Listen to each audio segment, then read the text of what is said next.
Salut les amis et bienvenue dans cette nouvelle vidéo consacrée à Ruby. Alors comme promis, on va voir maintenant les structures conditionnelles. Pour ce faire, au niveau ici du dossier mes documents, j'ai créé un sous-dossier Ruby dans lequel j'ai un fichier condition.rb. Ainsi, si j'ouvre ma fameuse console, je n'aurai qu'à faire cd cd, je me rends au niveau du dossier user, honoré.h, au niveau du dossier mes documents, et je vais trouver le sous-dossier Ruby. Donc là, CLS pour faire clear screen, pour effacer l'écran. Si je fais DIR, cela va me permettre de pouvoir voir le contenu de mon répertoire. Et vous voyez, j'ai bel et bien mon fichier condition.rb.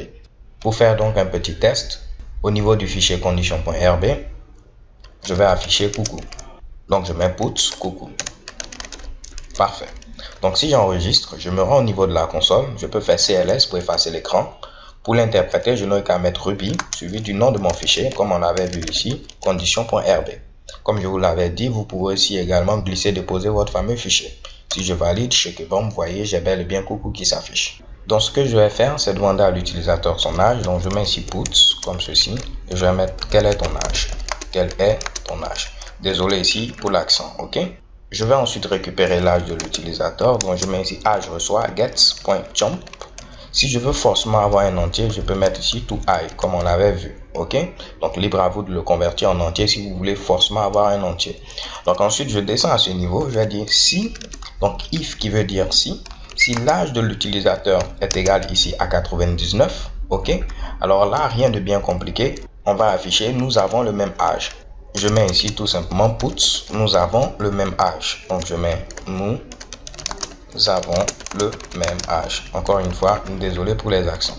Donc là, qu'est-ce qui se passe? On demande à l'utilisateur son âge, on récupère son âge, on le convertit ensuite en entier, on vérifie est-ce que l'âge est égal à 99 vu que moi j'ai 99 ans et là dans ce cas là on affiche nous avons le même âge.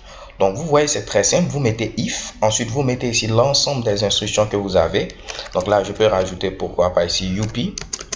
Généralement là je laisse 4 espaces, on parle ici d'indentation afin que mon code soit mieux lisible. Ainsi je vais savoir que toutes ces instructions font partie de mon fameux bloc if, ok? Donc vous pouvez utiliser les tabulations mais je vous conseille d'utiliser 2 espaces ou 4 espaces, ok? Pour ne pas avoir des problèmes si vous transférez votre fichier écrit sur Windows sur une machine Linux. Donc là en lieu et place de mettre encore nous avons le même âge, je vais mettre pourquoi pas ici UPI, ok? Donc là on va tester, je viens à ce niveau, je mets ici Ruby condition.rb. On me demande quel est ton âge, je vais mettre ici 87 et qu'est-ce que vous voyez? Rien ne s'affiche. Parce qu'on a dit qu'il faut afficher quelque chose si et seulement si l'âge est égal à 99. Je vais réessayer, donc j'utilise la flèche directionnelle en haut. Quel est ton âge? Je mets 99. Si je valide, check, bon, vous voyez, nous avons le même âge, youpi. Donc c'est très simple, vous mettez ici if, ensuite votre condition, le bloc d'instruction à exécuter et vous n'oubliez pas de mettre ici end. Dans d'autres langages de programmation, on utilise les accolades ouvrantes et les accolades fermantes pour marquer le début et la fin ici de notre fameux bloc. Ok? Mais en Ruby, vous mettez ici if, vous mettez ensuite votre bloc d'instruction et pour dire que vous avez terminé, vous mettez ici end. Très simple. Donc là, moi, j'aimerais afficher autre chose dans le cas où l'utilisateur n'a pas mon âge, 99 ans. Donc je mets ici else. Et ensuite, je pourrais mettre mon bloc d'instruction. Donc si l'âge est égal à 99 ans, fais-moi ceci. Sinon, else qui veut dire sinon, fais-moi cela. Donc là, on va afficher quoi? Je vais mettre ici, oh, on ne peut pas jouer ensemble. Donc là, je mets ici, oh, comme ceci. Nous ne pouvons pas jouer ensemble. Ok? Donc là, si l'âge est égal à 99 ans, tu m'affiches cela. Dans le cas contraire, tu m'affiches, oh, nous ne pouvons pas jouer ensemble. Je vais lancer l'exécution de notre code. Quel est ton âge? Je mets ici 34 ans. Et qu'est-ce que vous voyez? Oh, nous ne pouvons pas jouer ensemble. Par contre, si je mets ici 99 ans, vous voyez, nous avons le même âge, youpi. Donc là, je fais CLS pour pouvoir effacer la console. Et ce que je vais vous montrer, c'est que vous pouvez imbriquer vos fameux blocs if, else, ainsi de suite. Donc là, en lieu et place d'afficher directement, nous ne pouvons pas jouer ensemble, je peux faire d'autres conditions. Pour dire, par exemple, est-ce que l'âge est supérieur à 99? Si l'âge est supérieur à 99, c'est-à-dire que l'utilisateur est bien plus âgé que moi. Ok? Donc là, je vais afficher tout simplement, vous êtes plus grand. Ok? Donc, je mets ici, vous êtes plus grand. Parfait. Et là, je peux rajouter également un else, c'est-à-dire l'âge n'est pas égal à 99 ans, il n'est pas supérieur à 99 ans, c'est qu'il est inférieur à 99 ans. Donc là, je vais mettre ici put allez jouer ailleurs. Ok, donc là c'est très simple. On demande à l'utilisateur son âge qu'on convertit en entier. Si je n'avais pas converti l'âge en entier, je serais obligé ici de faire la comparaison avec une chaîne de caractères. Ok, donc pour ne pas faire la comparaison avec une chaîne de caractères, je le convertis en entier en mettant ici to I. Parce que rappelez-vous, la méthode gets renvoie forcément une chaîne de caractères. Donc si l'âge est égal à 99, on affiche nous avons le même âge youpi. Dans le cas contraire, on va faire une autre condition.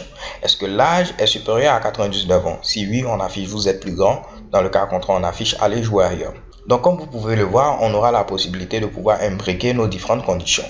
Et pensez à laisser ici une petite indentation histoire d'avoir un code qui est beaucoup plus lisible. On saura que tout ce bloc-là fait partie de notre bloc else. Et de même, on a notre fameux if, notre else et le end pour symboliser la fin de notre fameux bloc. Ok? Donc les gars, rien de bien compliqué. Je vais relancer l'exécution de notre code. Quel est ton âge? Je mets 99. Vous voyez, nous avons le même âge. Par contre, si je mets ici 34, vous voyez, allez jouer ailleurs parce que 34 est inférieur à 99 ans. Si je mets par exemple 102 ans, vous voyez, vous êtes plus grand. Donc lorsque j'ai mis ici 34, il va venir à ce niveau. Est-ce que l'âge est égal à 99? Non, on vient ici. Est-ce que l'âge est supérieur à 99? Non, 34 n'est pas supérieur à 99. Donc là, il affiche aller jouer ailleurs. Mais lorsque j'ai mis 102 ans, il va comparer. Est-ce que âge est égal à 99? 102 est différent de 99. On vient ici. Est-ce que l'âge est supérieur à 99? Oui, 102 est supérieur à 99. Donc il affiche ici, vous êtes plus grand. Alors les gars, c'est tout pour cette vidéo. Amusez-vous avec les conditions, histoire de pouvoir vous familiariser avec elles. Et je vous donne rendez-vous à la vidéo suivante. So thanks for watching. Don't forget to subscribe and have a nice day. Peace.